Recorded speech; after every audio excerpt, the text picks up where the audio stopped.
Эрхэм үзэгч таныг Бурхны шашны хосгүй гайхамшиг дайн дэлхийд үзүүлэгч Монгол туртан бүряд зуны дундаас тодорн гэгэрсэн итгэлт хамбын ариун адэстад лагшинд бараалхан сансан сэтсэн хүссэн бүхтэн даатхан аврал удуулах ариуслын аялал өрн зал.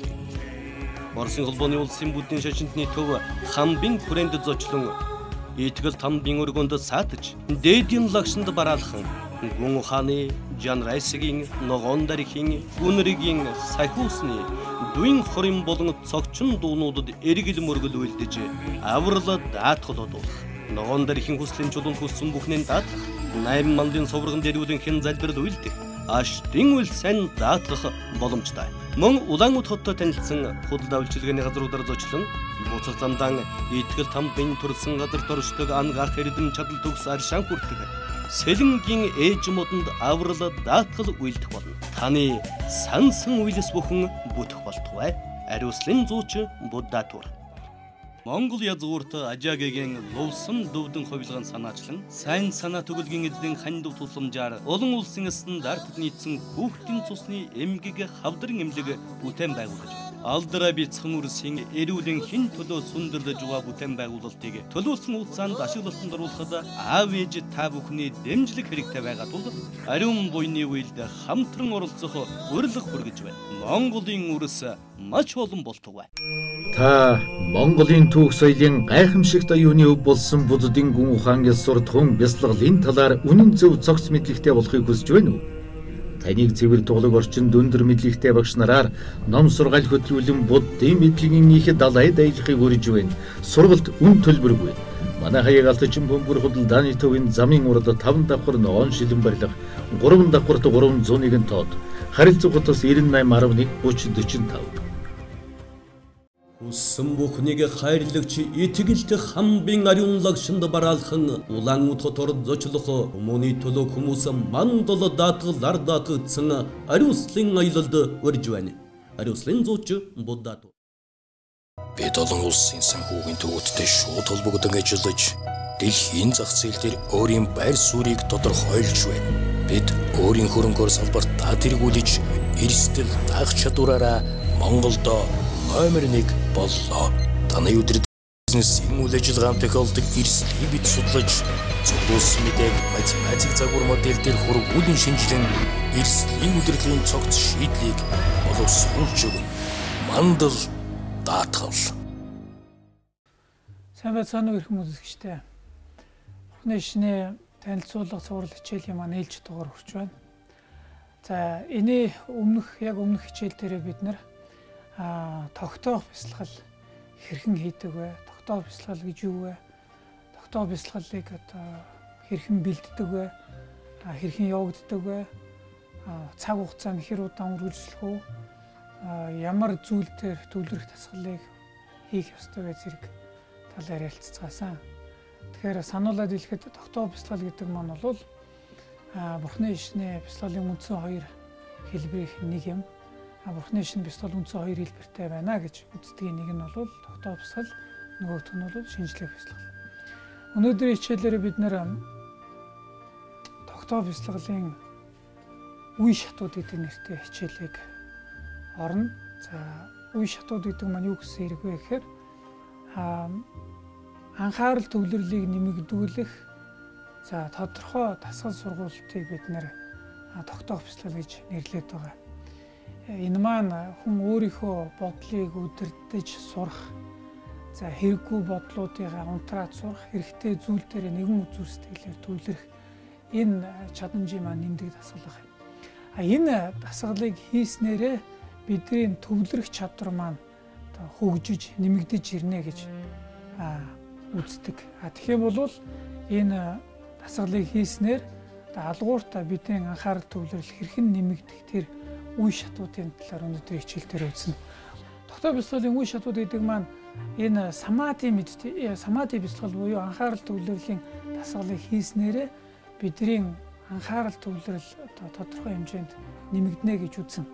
Энэ нэмэгдэх үе шатууд нь хэрхэн явагддаг вэ гэдгийг л гаргаж үзэж байгаа юм л да. Түүнээс энийг хийгээл анхаарал төвлөрөл нэмэгдэнэ гэж хэлхээсээ гадна тодорхой үе шатуудыг дамжиж бидний анхаарал төвлөрөл нэмэгдэнэ гэж үздэг байх юм. Тэгэхээр өнөөдөр бид нэр хичээлийнхээ сургалтын материал болгож энэ зургийг ашиглах болно. Энэ зургийг та бүхэн ер нь үзчихсэн байж магадгүй сүм хийдүүдийн үүдэнд байх нь хэлбэг байдаг. За энэ зургийг бүхэлд нь сэмнэгүй буюу сэтгэл орших, өөрөлдвөл бидний анхаарал төвлөрөл нэмэгдэх 9 үе шат гэдэг нэртэй зураг. Энэ зураг дээр заан байна. Ерөнхийдөө энэтхэг маягийн зургуудад бол заанаар дүрссэн байдаг. Төвд маягийнх бол сарлаг, монгол маягийнх бол монгол өхрөөс ч гэсэн зурсан байдаг. Ерөнхийдөө энэ зураг дээр 3 дүр гэх юм уу характер. Нэгдүгээрт заан. За мөн зааны араас явж байгаа одоо хуурах хүн байна, төслөгцсөн байна. 3 дугаар зааны урт талд үүж байгаа сармагч. Тэгэхээр энэ заан нь бол юуг бэлэгдэв юм бэ гэхээр сэтгэлийг бэлэгдэж байгаа. Зааны араас хөөцөлдөж байгаа хуурга нь болохоор бясалгаачийг бэлэгдэж байгаа. Тэгэхээр тогтоох бясалгалыг та бүхэн хийгээд эхэлсэн бол энэ зураг дээр та нарыг энэ ламаар дүрссэн гэсэн. За энэ лам яагаад энэ зааны араас хөөцөлдөд байна вэ гэхээр бидний сэтгэл гэдэг маань биднэрт хянагддаг. Ерөөсөө хажуу талд усан оргил оргиж байгаа юм шиг, дээдлийн айлын хүмүүс шүүгж байгаа юм шиг бидэрт хянагдахгүй зүсэн зүйлийн бодлууд орж гарч байдаг. Тэгэхээр энэ хянагдахгүй байгаа сэтгэлээ өөрөө хянт сурахын тулд бол ламан зааны араас хөөцөлж. Зааны ард гүйж байгаа сармагч нь юу бэлэгдэв юм бэ гэхээр сэтгэлийн сацралыг бэлэгдэнэ гэдэг. Сэтгэлийн сацрал гэдэг бол бидний сэтгэл хаа хамаагүй өсчээд байгааг нь сармагчингаар бэлэгдэг. За тэгэхээр бясалгагчийн уртал заан гүгээд байгаа нь бид нар өөрөө сэтгэлээ удирдах чадахгүй, сэтгэл өөрийн зоргоор сацран явж байгааг үзүүлж байгаамаа. Бясалгагч буюу лам хуурах хүний гарт 2 зүйл дүрслэгдсэн байна. Нэг нь болохоор юм бугуйл маягтай зүйл, хоёр дахь нь болохоор юм мис маягийн зүйл. За энэ хоёрын тусламжтайгаар энэ зааныг барин тогтооно гэсэн санаа.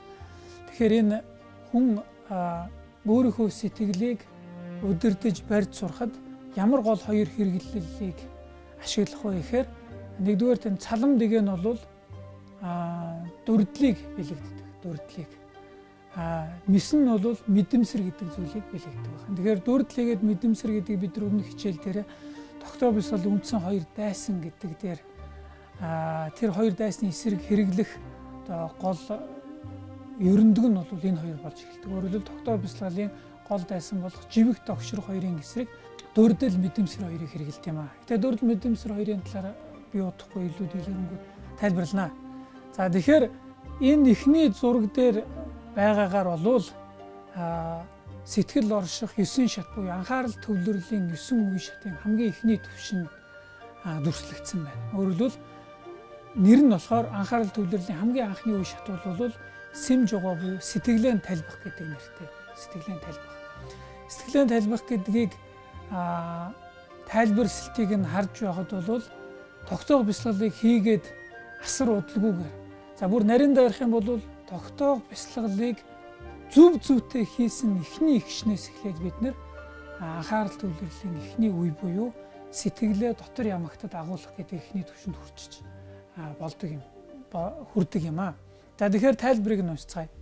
Тэгэхээр багшаас тийм ээ бясалгалын мастер багшаас тогтоох бясалгалыг хэрхэн хийх арга техникийг заалгасны хүчээр өөрийн сэтгэл гадагшаа буюу зоргоороо явуулгүйгээр бясалгаж байгаа зүйл дээрээ нэгэн үзүүр сэтгэлээр тогтсон эхний мөчөөс эхлээд за анхаарал төвлөрлийн эхний шат буюу сэтгэлээ дотор ямагтад агуулах гэдэг эхний түвшинд хүрнэ гэж тайлбар дээр нь байна л да. Тэгэхээр энэ тогтоох бясалгал гэж яг юуг хэлэх гээд байна вэ гэхээр бид нар өөрийнхөө бодлыг удирдах, жолоодож сурахын тулд өөрийнхөө бодлыг хүчээр нэг зүйл дээр төвлөрүүлж байхыг оролдох тасгалыг хийдэг. Тэгэхээр яг энэ үед юу явагдах ёстой вэ гэхээр нэгдүгээр бодол маань өөр тийшээ догшроогүй зөвхөн бясалгаж байгаа зүйл дээр тогтох.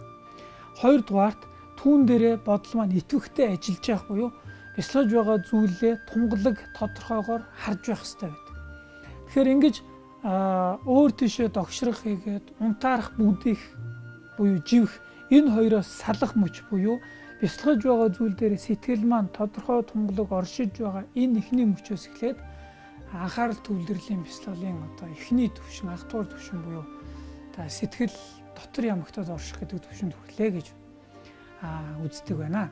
Тэгэхээр энэ түвшинд анх хүрэх үед буюу ер нь тогтоо бясалгалыг анх удаа тэр зөв хийх үед энд гарч байгаа тайлбарын дагуу бол тэгхээс тэгсэн мэт маш их олон бодлууд төрөөд байгаа мэт. Тэр нь барьж дийлэхгүй мэт тэр олон бодлууд төрөөд байгаа мэт санагдана гэж. Гэхдээ энийг бол яг бясалгал тогтоох бясалгалыг хийхийг оролдохдоо зэрэг бидний хит олон бодлууд төрөөд байгаа гэхээс илүүтэйгээр ер нь уулаасаа бидний бодол тийм л олноороо төрж байдаг.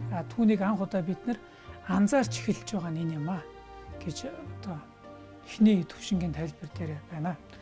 За хоёрдугаар шатны төвшөнд хүрэх хоёрдугаар төвшний нэр нь болохоор жөндөөж байгаа буюу үргэлжлүүлэн тайлбар гэдэг нэртэй. За эхний шатн дээр энэ зурган дээр эхний төвшөнд хүрэхэд энэ заан хийгээд сармагч нь тэр чигтээ хараар дүрслэгдсэн байна. Хараар. Энэ хараар дүрслэгж байгаа нь ямар учиртай юм бэ гэхээр нэгдүгээр төвшөнд хүрэхэд бид нэр зүгээр бясалгалыг зөвөр хийж ихсэн болохоос биш. Энэ бясалгалын үр дүнд бидний сэтгэлээ хянах чадвар маань одоо нэмэгдэх буюу үр дагавар нь үр дүн ер гараагүй байх үе л дээ. Зүгээр л бид нэр зүйрлэх юм бол анх удаа бодибилдингэд явж байгаа болохоос шүү дээ. Тэрнээс болоод бидний булчин шүрмэс хамаарахаа томорч эхлэег байгаа. Тийм болохоор нэгдүгээр зурган дээр бол зааны тэр чигт нь хараар зурсан байна. Дөнгөж бясалгал хийж байгаа. Хоёрдугаар зурган дээр бол зааны тэргүүнээс эхлээд өчүүхэн цагаан болсныг ажиглаж байна. Энэ маань юу гэхээр тогтоо бясалгалыг хийж эхэлсэнтэй холбоотойгоор хийгээд байгаагатайгаар холбоотойгоор бидний сэтгэл тогтоох чадвар нь өчүүхэн нэмэгдээд ирэх юм хүчийг л бид нар хоёрдугаар төвшөнд хүрлээ гэж хэлдэг. За жөндөөж байгаа буюу үргэлжлүүлэн тавих гэдгийн тодорхойлолтод гарахтаа бол анх тогтоох бясалгалыг хийж байх үед яг тэр бясалгалын цэг дээрээ бидний сэтгэл тогтох мөч нь бол асар богинохон гэж хардаг. Тогтоод л тэгэл өөр бодол ороод. Тогтоод л өөр бодлоор нь буцаал авчирна. Дахиад өөр тийшээ гүйчин бодол маань буцаал авчирна гэх. Тэгэхээр бясалгалын анхаарал төвлөрлийн эхний шатнд байх үед бол бидний яг төвлөрлж явах мөч маань бол одоо цэгтэй зүрлэм ийм богино хугацаанд дийлэнх хугацаанд бид нэр эргээд сэтгэлээ нөгөө бясалгаж байгаа зүйл дээр авчрахыг оролдож дийлэнх хугацаанд өнгөрдөг. Тэгвэл хоёрдугаар шатанд хизээ бид нэр хүрэх вэ гэхээр яг тухайн бясалгаж байгаа зүйл дээр төвлөрөх хугацаа өчүүхэн төдий уртсах төдий гэж жөндөөж байгаа үргэлжлүүлэн тайлбар гэдэг нь болохоор тогтож байгаа зэг дээр өчүүхэн төдий илүү удаан тогтож чадах илүү тогтоод эхлэх юм байл да сэтгэл маань. Ямар хэр хугацаанд вэ гэхээр энд гарч байгаа тайлбар дагуу бол бясалгалын цэг дээрээ сэтгэл тогтох хугацаа нь өчүүхэн уртсах буюу зүйрлвээс нэг эрх маань унших хираатай хугацаанд одоо хаашаач хөдлөлгүйгээр тогтож чадах бол хоёрдугаар төвшөнд хүрлээ гэж. Маань нэг эрх уншихнээр ойролцоогоор нэг 50-60 секунд орчим юм болов. 1 минут орчим хугацаанд яг тэр зүйлээс онг хөдлөхгүйгээр живхгүйгээр тогшрохгүйгээр өөрөлдөө сэтгэл маань өөр тийшээ явахгүй бүдгэрхгүй яг тэрэн дээр итвэхтэйгээр нэг зэг дээр 1 минут хэртээ тогтож чадах энэ төвшөнд хүрээд ихтэйгээ зэрэг сэтгэл орш 2 дугаар төвшөнд хүрч ирлээ гэж үздэг. За 3 дугаар шатны нэр маань бол ландэж байгаа буюу нөхөн тайлбах гэдэг нэр. За энэ 3 дугаар шатанд дүрслэгдсэн байдлаар лам маань цалам дэгээгээрээ заана оосрлоод авцсан байна. Тэгэхээр би түрүүн энэ бясалгаачийн одоо тогтоох бясалгалын үндсэн хоёр одоо хэрэгсэл болсон дөрдөл мэдэмсэр гэдэг зүйлийн талаар тайлбарлана гэж хэлсэн. Дөрдөл мэдэмсэр гэдэг маань хам сэдвүүдтэйгээ холбоотойгоор нэлээд одоо өөрөөр агуулгаар оролцох тохиол байдаг. Өөрөөр агуулгаар ойлгох. Жишээлбэл би 10 хар нүглийг хийхгүй гэж үүнийг гол бясалгадахуунаа болгож байх үед бол ямар нэгэн одоо байдлаар өөрийнхөө сэтгэл хяналтгүй болсноос нөгөө 10 хар нүглээ хийхин ирмэгдээр байх юм хийж байх үед гівгэнэд хөө эн чинь болохгүй штэ гэж надаа одоо сэрэмж анх орж ирэх мөчийг бол бид нэр дөрдөл гэж нэрлэдэг. Дөрдөлхээр хөө эн чинь яаж яана гэд өө би чинь ингэсэн юм шүү дээ. Жишээл би хүнд ширүүн үг хэлэхгүй дээ гэж их боддог хүн байлаа гэж бодоход өөрийн мэдлгүй уурын эрхэнд ширүүн үг хэлцээ явжсэн. Хөө би чинь ширүүн үг хэлж штэ гэж анхны дохио орж ирэх үе анхны сэрэмж орж ирэхийг л дөрдөл гэж хэлдэг. Улмаар энэ дохио орж ирсний хүчээр хөө би хийхэ бодлын эн чинь буруу юм хийж биш үү гэж өөрийнхөө хазаарлан зогсоож буруу юмаа таслан зогсоох үйлдэлийг бол мэдэмсэр гэж хэлдэг. Энэ бол жишээлбэл 10 хар нүглийн ч юм уу ширүү үг хэлэхгүй уурлахгүй гэсэн бяцлаглалын үеийн жишээн дээр хэлж байна. Тогтоох бяцлаглалын жишээн дээр бол яг тухайн бяцлагж байгаа зүйл дээрээ сэтгэл тогтож байх хэрэгтэй. Тэгтэл тэрнээс өөр ямар ч хамаагүй бодол сэтгэл дотор ороод ирсэн байх үед хөөе өөр буруу юм бодож ин шүү дээ. Би энийг бяцлагж байгаа шүү дээ гэж анх хөө эн чинь яаж яана гэж сэрэмж орж ирэхийг бол дөрдлгээд буцаагаад бяцлагдахуун зүйл дээр сэтгэлээ авчрах аяг оролдохыг бол мэдэмсэр гэж хэлдэг. Мэдэмсэр. Тийм болохоор анхны дээр дохио орж ирж байгаа нь бол цалмаар төрсэн байдаг. Өөрөөр хэлбэл их хол явцсан сэтгэлийг тогтоон барихад эхлээд цалмын үүргийг бол тэр анхны дохио орж ирэх, сэрэмж орж ирэх.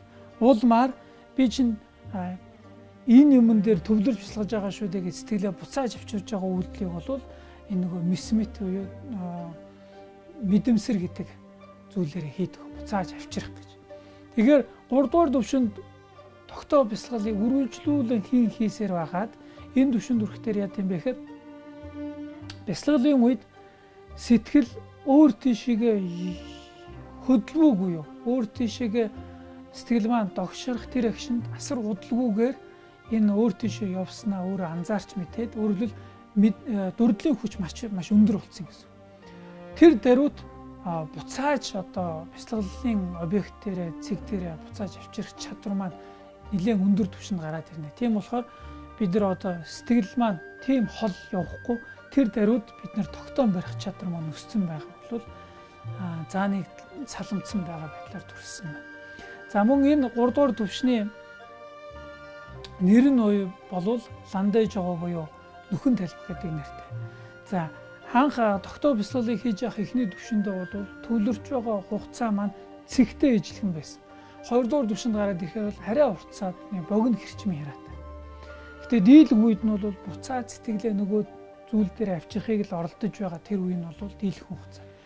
Төвлөрлийн хугацаа нь бол богинохон байсан. Тэгвэл 3 дугаар үед хүрээд ирэхээр тогтож төвлөрч байгаа хугацаа маань дийлэх хугацаа болоод богинохон зур сэтгэл догшрох юм уу өөр бодол зурс хэтэл орж ирэхтэйгээр буцаагаад төвлөрлүүгээ авчирч чаддаг ийм чадамж нэмэгдсэн болохоор одоо энэ 3 дугаар түвшинд хүрээд төвлөрч байгаа хугацаа нь бол урт хэрчим мэт төвлөрөөгүй хугацаа нь бол богино хэрчим мэт ийм л одоо бяцлаглалын үед төвлөрөл маань дийлэх цагийг эзэлдэг болох.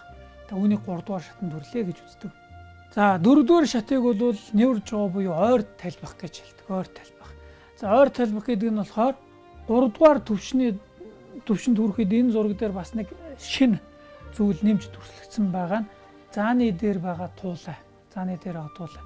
За энэ юуг бэлэгдэм бэ гэхээр бид нэр анх тогтоо бяцлаглалыг хийж эхлэх үе болоод 1 2 3 дугаар үе хүртэл бүдүүн түвшний живэх тогшрох буюу бид нэр бяцлагж байгаа зүйлээ бараг онк мартаад өөр бодол төрхийг бид нэр живэх гэж таньж байсан. Тэр чигтээ унтаарах шахуу болж бяцлагж байгаа объектийнхаа дүрсийг тэр чигт нь алдахыг бид нэр живэх гэж харж байсан бол 3 дугаар түвшинд энэ бүдүүн түвшний живэх тогшрох гэж хэлээд байгаа. Төвлөрлөөсөө сэтгэл маань өөр тийшээ яваад буцаад ирэхийг бид нэр бүдүүн тогшрох гэдэг. Тэгтэл 3 дугаар түвшинд хүрээд ирэхээр бидний төвлөр нэлээд өндөр түвшинд болоод ирсэн болохоор бүгүүлүүтэн бяцлаглалын сэдвээ умартаж өөр тийшээ явах биш. Маш богино хугацаанд хүртэл одоо зурвас хийсэн живэлт, зурвас хийсэн тогшролт. Өөрөлдөл өмнө надад анзаарагддаггүй байсан тийм богино хугацаанд хүртэл бид нэр бяцлаглалын төвлөрлөө алдаж байгаагаа өөрөө анзаарч эхэлдэг. 3 дугаар түвшинд хүрэхтэйгээ зэрэг. Тэгвэл хэдийгээр 3 дугаар түвшинд хүрэхдээ нарийн түвшний живэх тогшрол буюу маш богино хугацаанд төвлөрлөө алдаж байгаагаа анзаарч эхэлсэн боловч түүний эсрэг альва нэгэн үйлдэл хийж чадахгүй. түүнийг хазаарлан зогсоож чадахгүй байсан бол дөрөвдүгээр түвшинд гараад ирэхээр зааны дээр байгаа туулаа буюу нарийн түвшний живэх тогшрол өөрөлд маш богино хугацаанд төвлөрөл алдагдаж байгааг хүртэл бид нар тодорхой түвшинд хянаж түүнийг одоо хазаарлаж ихэлсний бэлэгдэл болгож дээр байгаа энэ туулаа нь бол цайрч эхэлсэн байдаг. За тэгэхээр энэ ойр талбах үеэс эхлээд 4-р үе ойр талбах. 5-р үе нь болохоор номхотгож үлдэх. За 5-р үе номхотгож үлдэх зурган дээр зургийн байрлал солигдсон байна. Өмнө лам нь хойно нь урд нь заан нь тэрний урд нь сармагчин өөрөлдөл бид нар арталт нь бидний сэтгэл бидраас төрүүлж ажилладаг. Сэтгэлийн уртал сацрал нь явж исэн бол анхаарал төвлөрлийн 5-р түвшинд хүрэх үед бидний сэтгэл бидний хяналтгүйгээр үсчих боломжгүй болж эхэлдэг. Өөрөлдөл бид нар сэтгэлээ бүхэлд нь хянж чаддаг болно гэсэн. Анхаарал төвлөрлийн 5-р шат буюу номхотгож үлдэх түвшинд гараад ирэх үед бол сэтгэлийн сацрал хийгээ сэтгэл хоёр бидэрт хяналтгүйгээр бидний урд гүйх хүчин чадал нь доройтно гэж үздэг. 5-р шат. За 6-р шатнаас эхлээд ер нь бясалгалын үед бүдүүн түвшний живэх тогшрох буюу бид нар төвлөрлөө орхиод өөр бодол төрөх, бидний сэтгэл, бидний хяналтгүйгээр өөр тийшээ явах энэ боломж бол ер нь байхгүй болчихно. Гэхдээ нарийн түвшний живэх тогшрох хоёроор л бясалгал өчүүхэн одоо саатах. Өөрөөр бол бүдүүн түвшний живэх тогшрох бол бясалгал цаатыг боломжгүй болж эхэлнэ. За 7-р түвшинд хүрээд ирэхтэйгээр энд юу гэж тайлбарлаж байна гэхээр энэ үед нарийн түвшний живэх тогшрох хүртэл төрхүйе бэрх болно гэж. Өөрөлдөл энэ төвлөрлийн үед бол ямар ч сэтгэл өөр тийшээ явах хийгээд живэх ийм саа тутгай баг байхгүй болж байна. Нарийн түвшний живэх тогшрох төрхүйе бэрх хийгээд хаяа нэг төрлөөч гэсэн тэр даруйд нь баг шамдал зүтгэлээр нэг төвөг багтайхан шиг бид нар буцаагаад төвлөрлөөгөө авчирч чадна гэж 7-р түвшин. За 7-р түвшингийн нэр нь болохоор намбар шивэрж одоо буюу тийн амирлууж үлдэх гэдэг байна. 8-р шат, 9-р шат 2. За 8, 9-р шат 2-т бол нарийн түвшний живэх тогшрохч хүртэл төрөхгүй буюу ерөөсөө бид нар нэгэн үзүүр сэтгэлээр тухайн бясалгаж байгаа зүйл дээрээ яг одоо төвлөрч чадна. Ямар ч одоо цаа дотургүйгээр нэгэн үзүүр сэтгэлээр түн дээр төвлөрч сууж эхэлнэ. Гэхдээ 8-9-2-ын ялгаа нь асар өндөр түвшний төвлөрөл нэгэн үзүүр сэтгэлээр төрөх боловч 8-р шатн дээр энэ төвлөрлийг хийхэд бидний зүгээс өчүүхэн шамдлыг шаардна. Одоо хуучны үг юм да, шамдлыг шаардна гэд бид нар жоохон хичээж байж бясалгалын үед жоохон хичээж шамдал махрал орж байж энэ төвлөрлийг бид нар төрүүлдэг. Тэгвэл 9-р шатнд хүргэд бол энэ төвлөрөл маань нэгэн үзүүр сэтгэл маань зөнгөөрөө гарч ирнэ гэж хэлдэг. Зөнгөөр гарч. Биднээс ямар шамдал зүтгэлгүйгээр л бидний сэтгэл тухайн зүйл дээр нэгэн үзүүр сэтгэлээ тогтож чаддаг болно. Энэ төвшөнд хүрэхийг бид нар 9-р шатнд хүрлээ гэж хэлдэг. За энэ 9-р шатнд хүрсний хүчээр бясалгалын үед бол ямар ч шамдалгүйгээр зөнгөөрөө бидэрт асар их хүчтэй анхаарал төвлөрөл үүссний хүчээр бид нар өмнө хизээж амсаж эдэлж үзээгүй. За яг энэ нэрийг нь магчилж орчуулах юм бол лүүсэм шинжинжид яваа чадварчин гэдэг. Бие хийгээд сэтгэл машид судлагдсан ялгамжаатай нэг амар амгалан төрж эхэлнэ гэж. Энэ төвлөрлийн хүчээр. Машид их сэтгэл тайтгарч тогтсны хүчээр өмнө бол дандаа үүмцдэг байсан сэтгэл маань асар хүчтэй тогтсны хүчээр бидний бие хийгээд сэтгэл машид судлагдсан ялгамжаатай нэг амар амгалан бүхэл биеийг бүрхнэ гэж хэлдэг. За энийг бол ер нь бясалгалын амар амгалан гэж хэлдэг. Бясалгалаас ургаж гарч ирэх ялгамжаатай нэг амар амгалан. За энэ амар амгалан ургахтайгаа зэрэг бид нэр энийг юу гэж нэрлэдэг вэ гэхээр шинэ буюу амирлан оршихуйг оллоо гэж хэлдэг. Шинэ амирлан оршихуйг оллоо. Амирлан оршихуй гэдэг бол гадны ямар нөхцлөө зүйл хамааран сэтгэл энэ тогтсон байгаагаас үүдээд биднэрт ялгамжаатай нэг одоо үл булаагт амар амгалан төрж эхэлнэ. Үүнийг амирлан оршихуй гэж нэрлэнэ гэж хэлдэг.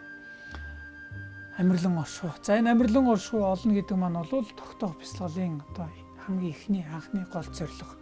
Амьрлан уршууг авч чадсанараа бид нэр цаашид одоо маш Бурхны ишний гол гүн ухааны ойлголтууд дээр удаан хугацааны турш төвлөрч, шинжилж, судлах бяцлаглуудыг үргэлжлүүлэх хийж эхэлт юм аа. За өнөөдрийн хичээлээр бид нэр анхаарал төвлөрлийн бяцлал буюу дасгал хийсний үр дүнд бидний дотоод амгалан хийгээд нэгэн үзүүрт төвлөрөл одоо ямар үе шатаар нэмэгддэг талаар хичээлийг орлоо. Өнөөдрийн хичээл маань ингээ өндөрлж байна да. Эрхэм үзэгч таныг Бурхны шашны хосгүй гайхамшгийг дайн дэлхийд үзүүлэгч Монгол туртан бурят зуны дундаас тодрон гэгэрсэн итгэлт хамбын ариун адистад лагшинд бараалхан сансан сэжсэн хүссэн бүхтэн даатхан авралуудуулах ариуслын аялал өрн зал. Оросын холбооны улсын бүдний шашинтны төв хамбын хүрээнд зочлон итгэл тамбын өргөнд саатаж дээдийн лагшинд бараалхан гүн ухааны Жан Райсгийн ногоон дархийн үнэргийн сахиусны дуин хорин болон цогчин дуунуудад эргэл мөргөл үлдэж аврал даатгалуудуулах ногоон дархийн хүслийн чулуунд хүссэн бүхнээ даатгах 8 мандын совргон дэрүүлэн хэн залбирал үлдэх аштын үл сайн даатгах боломжтой. Мөн Улаанбаатар хоттой танилцсан худалдаа үйлчилгээний газруудаар зочлон буцах замдаа итгэл тамбын төрсэн газар доршдог ангаах эрдэм чадал төгс аршаан хүртэг сэлэнгийн ээж модонд аврал даатгал үйлдэх болно. Таны сансан үйлс бүхэн бүтэх болтугай. Ариуслын зууч Буддатур. Монгол язгуурт Ажаагийн лувсан дөвдөн хувилган санаачлан сайн санаа төгөлгийн эзэн хандив тусламжаар олон улсын стандартад нийцсэн хүүхдийн цусны эмгэг хавдрын эмнэлэг бүтээн байгуулж байна. Алдара бяцхан үрсийн эрүүлийн хин төлөө сүндэрлэж байгаа бүтээн байгуулалтыг төлөвлөсөн хугацаанд ашиглалтанд оруулахад аав ээж та бүхний дэмжлэг хэрэгтэй байгаа тул ариун буйны үйлд хамтран оролцох урилга хүргэж байна. Монголын үрс маш олон болтугай. Та Монголын түүх соёлын гайхамшигт оюуны өв болсон буддын гүн ухаан ёсор тун бяцлаглалын талаар үнэн зөв цогц мэдлэгтэй болохыг хүсэж байна уу? Таныг цэвэр туглаг орчин дүндэр мэдлэгтэй багш нараар ном сургаал хөтлүүлэн буддын мэдлэгийн их далай дайлахыг урьж байна. Сургалт үн төлбөргүй. Манай хаяг алтчин бөмбөр худалдааны төвийн замын урд 5 давхар ногоон шилэн барилга, 3 давхарт 301 тоод, харилцах утас 9811 3045. Хүссэн бүхнийг хайрлагч итгэлт хамбын ариун лагшинд бараалхан Улаанбаатар зочлох хүмүүний төлөө хүмүүс мандал даатгалаар даатгдсан ариуслын аялалд урьж байна. Ариуслын зууч Буддатур. Бид олон улсын санхүүгийн төвөдтэй шууд холбогдсон ажиллаж дэлхийн зах зээл дээр өөрийн байр суурийг тодорхойлж байна. Бид өөрийн хөрөнгөөр салбартаа тэргүүлж эрсдэл даах чадвараараа Монголд номер 1 боллоо. Таны өдрөд бизнесийн үйл ажиллагаанд тохиолдог эрсдлийг бид судлаж, зөвлөсөн мэдээг математик загвар модель дээр хургуулын шинжилэн эрсдлийн удирдлагын цогц шийдлийг боловсруулж өгнө. Мандал даатгал.